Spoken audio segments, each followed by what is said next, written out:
Okay. Hi viewers, welcome to our channel. Recent గా దిల్ రాజు గారు సంక్రాంతికి వస్తున్న మూవీకి సంబంధించిన ప్రమోషన్స్ లో భాగంగా తెలంగాణ వాళ్ళపైన చేసిన కామెంట్స్ ఇప్పుడు దుమారం రేపుతున్నాయి. ఇక్కడ చాలా మంది తెలంగాణ ఆయన అవమానించారని చెప్పేసి కూడా మాట్లాడుతున్నారు. మరి ఆయన వ్యాఖ్యలను ఏ విధంగా చూడొచ్చు? మరి తెలంగాణలో సంక్రాంతికి వస్తున్న సినిమా పైన ఏమన్నా ఈ వ్యాఖ్యలు, ఈ కామెంట్స్ ప్రభావం చూపించే అవకాశం ఉన్నాయి? ఇప్పుడు ఇదే అంశం మీద డిస్కస్ చేయడానికి ప్రజెంట్ మనతో పాటు అప్పాజీ గారు సీనియర్ ఫిలిం జర్నలిస్ట్ ఉన్నారు. ఒకసారి వారితో మాట్లాడి తెలుసుకునే ప్రయత్నం అయితే చేద్దాం. సార్ నమస్కారం సార్. నమస్తే ఆదిత్య. సార్, దిల్ రాజు గారి కామెంట్స్ మీరు కూడా విన్నారు. అంటే అవును. ఏపీలో అయితే సినిమాలకు వైబ్ ఇస్తారు, తెలంగాణలో అయితే మటన్ కి అండ్ తెల్లగల్లకు వైబ్ ఇస్తారు అని చెప్పేసి ఆయన మాట్లాడడం చూస్తాం. ఇప్పుడు దీనిపైన చాలా మంది తెలంగాణ వాళ్ళు కాస్త హట్ అయిపోయారు. సో ఈయన తెలంగాణ వాళ్ళు అవమానించారు అని చెప్పేసి కూడా పోస్టులు, కామెంట్లు పెడుతున్నారు సార్. మరి ఈ వ్యాఖ్యలు మీరు ఏ విధంగా చూస్తారు సార్? ఇప్పుడు దిల్ రాజు ఆయన ఆంధ్ర వ్యక్తి కాదు కదా, ఆయన కూడా తెలంగాణనే కదా. అంటే తెలంగాణ వాళ్ళు గర్వపడే వ్యక్తుల్లో ఆయన కూడా ఒకడు.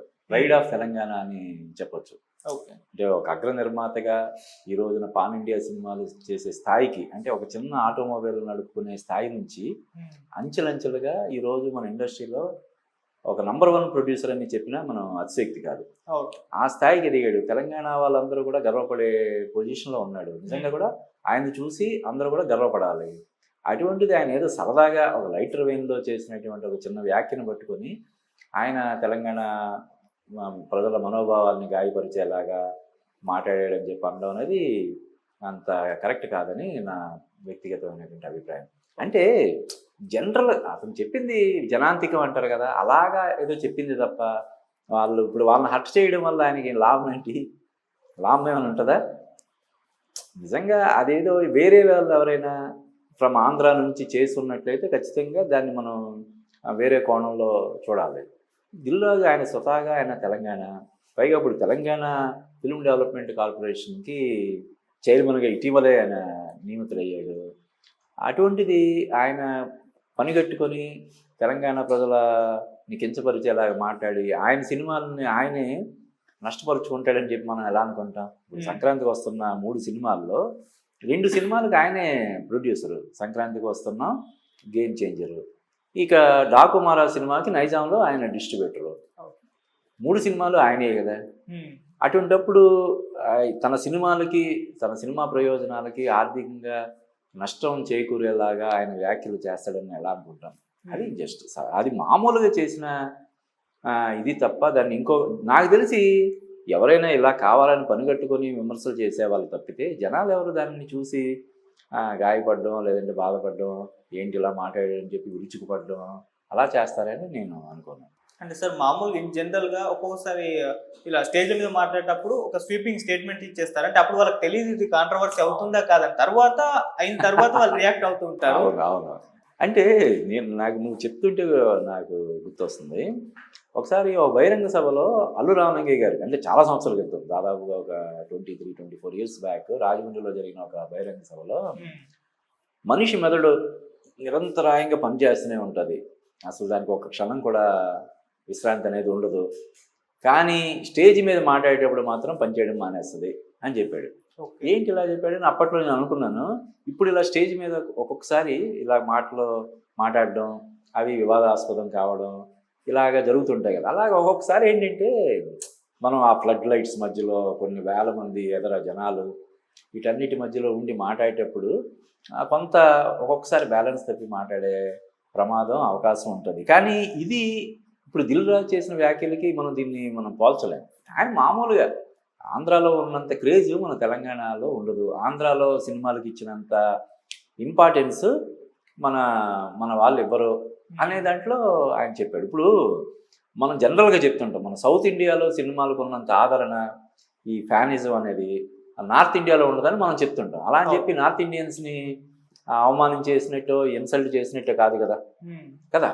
ఇప్పుడు పుష్ప సినిమా మన తెలుగు రాష్ట్రాల్లో పర్వాలేదు అదే ఒక హిట్, సూపర్ హిట్ అనిపించుకుంటే అక్కడ అసలు బ్లాక్ బస్టర్ తర్వాత కూడా ఇంకేదైనా వర్డ్ ఉంటే దాన్ని ఉపయోగించాల్సిన పరిస్థితి. ఎందుకంటే మొత్తం అక్కడ ఉన్న రికార్డులన్నీ కూడా తుత్తినీళ్ళు చేసేసి నంబర్ 1 సినిమాగా ఉంది, ఇప్పటికీ స్ట్రాంగ్గా ఉంది.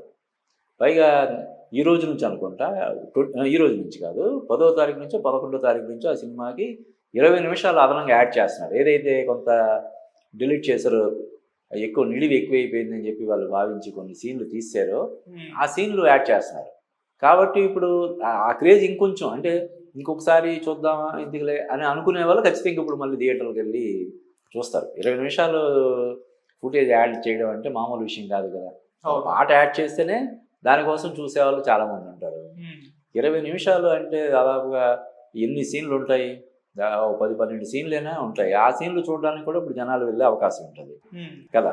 అంటే కొన్ని జనరల్గా చెప్తుంటారు మనతో పోల్చితే మన సౌత్లోనే మన తెలుగు వాళ్ళకే సినిమాలంటే విపరీతమైనటువంటి ఇది క్రేజ్ ఉంది. మన తెలుగు వాళ్ళని మించిపోయి తమిళంలో ఉంటుంది కదా. ఇంకా ఎక్కువ క్రేజ్ ఉంటుంది అక్కడ తమిళ హీరోలు అంటే. అలాగా కంపారిజన్ వచ్చినప్పుడు జనరల్గా చెప్పడం అనేది చేస్తారు తప్ప పని కట్టుకొని ఆయన వాళ్ళని పైగా తన వాళ్ళు ఇప్పుడు ఇంకా మన తెలుగు వాళ్ళు అంటే కొంచెం ఏమైనా ఆయనకు చిన్న ఎరుసు ఉంటే ఉండొచ్చు. మన తెలంగాణలో ఉంటూ ఆయన తెలంగాణ వాదిగా తెలంగాణ వాడిగా ఆ తెలంగాణ వాళ్ళని ఎందుకు కించపరిచేలా మాట్లాడతాడు? అదేదో సరదాగా ఒక ఇందాక చెప్పినట్టు ఒక లైటర్ వేన్లో చేసిన వ్యాఖ్యను మనం స్పోర్టివ్గానే తీసుకోవాలి తప్ప కావాలని చేసాడు ఈ వ్యాఖ్య ఆయన అని చెప్పి విమర్శలు చేయడం అన్నది కరెక్ట్ కాదని నా అభిప్రాయం. ఓకే సార్, అంటే ఇది ఎందుకు వచ్చిందంటే అక్కడ ఎక్కువ క్రౌడ్ లేనట్టుగా కనిపించారు. దాని పట్ల డైరెక్టర్ అడిగినట్టు తర్వాత దానికి ఈయన సమాధానం చెప్పినట్టు అది వచ్చింది. మన నిజంగా అక్కడ క్రౌడ్ లేదా అంటే అంత ఊపు తెలంగాణలో సంక్రాంతి కోసం మూవీకి లేదని మనం ఎక్స్పెక్ట్ చేయొచ్చా? మీరే విధంగా చూస్తారు? అంటే నువ్వు చూస్తే అసలు మామూలుగా సినిమా ఈవెంట్లు తెలంగాణలో జరగడమే తక్కువ, ఎక్కువ హైదరాబాద్లోనే జరుగుతాయి. కొన్ని సందర్భాల్లో విజయవాడ లేదంటే విశాఖపట్నం, ఈ మధ్యకాలంలో కరీంనగర్, వరంగల్ ఇలా కొన్ని ప్లాన్ చేస్తున్నారు. మామూలుగానే తక్కువ ఉంటుంది కాబట్టి అక్కడ తక్కువగా జరుగుతుంటాయి కాబట్టి జనాలకు వచ్చే అలవాటు కూడా తక్కువగా ఉండడం వల్ల అది కావచ్చు కదా. దానికి ముందు విపరీతమైన ప్రచారం కూడా జరిగి ఉండకపోవచ్చు, రకరకాల కారణాలు. ఇంకొకటి ఏంటంటే మనం ఇంకో కోణంలో ఆలోచిస్తే ఇప్పుడు రాజమండ్రిలో జరిగిన ఈవెంట్కి రిలీజ్ ఈవెంట్కి వచ్చి తిరిగి వెళ్ళేటప్పుడు పాపం 2 కుర్రాళ్ళు చనిపోయారు. అంటే ఎక్కువ రావడం వల్లని కాదు, ఒక్కొక్కసారి విపరీతంగా రావడం వల్ల జరిగిన అనర్థం మన సంధ్యా థియేటర్ ఘటన కానీ ఇవన్నీ చూస్తుంటాం. ఎక్కువ మంది రాకపోవడాన్ని మనం దాన్ని స్వాగతించాలే తప్ప ఇంకో రకంగా నెగిటివ్గా చూడాల్సిన అవసరం లేదని నేను గట్టిగా అభిప్రాయపడతాను. సార్ మామూలు ఇప్పుడు ఈ కామెంట్స్ పట్ల అంటే తెలంగాణ వాళ్ళు కొంత హర్ట్ అయ్యారు. అంటే ఆయన సినిమాలకు సంబంధించిన కొన్ని పోస్టులు పెడుతున్నారు. అంతకుముందు గతంలో తెలంగాణలో ఏ విధంగా కలెక్షన్స్ వచ్చాయి ఆయన సినిమాలకు, నిజామాబాద్లో ఏ విధంగా వచ్చాయని చెప్పేసి పోస్టులు పెట్టేవాళ్ళు. ఈ సినిమా అంటే ఈ కామెంట్స్ ఎఫెక్ట్ ఏమైనా సినిమా మీద పడే ఛాన్స్ ఉందా? మరి దీన్ని దిల్ రాజు గారు ఏముండదు సినిమా అంటే దీన్ని అంత సీరియస్గా తీసుకోవాల్సిన అవసరమే లేనప్పుడు దాని ప్రభావం దీని మీద ఎందుకు పడుతుంది? కొంతమంది ఏమైనా పని కట్టుకొని చేసేవాళ్ళు కానీ దిల్ రాజు అంటే పడని వాళ్ళు కానీ ఇలా చేసే ఇది ఉంటుంది. పైగా ఇప్పుడు హైదరాబాద్ని మనం తెలంగాణ అని చూడలేం, ఎందుకంటే ఇది ఒక మినీ ఇండియా లాగా. ఓకే, హైదరాబాద్ అనేది ఒక మినీ ఇండియా లాగా. తెలంగాణ వాళ్ళు ఉంటారు, తెలుగు వాళ్ళు ఉంటారు, హిందీ వాళ్ళు ఉంటారు, తమిళియన్స్ ఉంటారు. ఇప్పుడు తమిళ సినిమాలు కూడా ఇప్పుడు ఆడుతున్నాయి, మలయాళం సినిమాలు కూడా వేస్తున్నారు, కన్నడ సినిమాలు కూడా డైరెక్ట్ కనీసం వారంలో 2 షోలైనా 3 షోలైనా ఇక్కడ పడుతున్నాయి.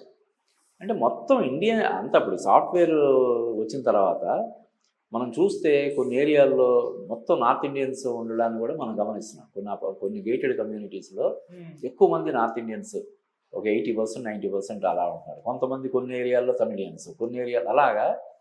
కాబట్టి ఇప్పుడు హైదరాబాదే లైన్ షేర్ తెలంగాణలో హైదరాబాదే ఇస్తుంది ఒక సినిమాకి.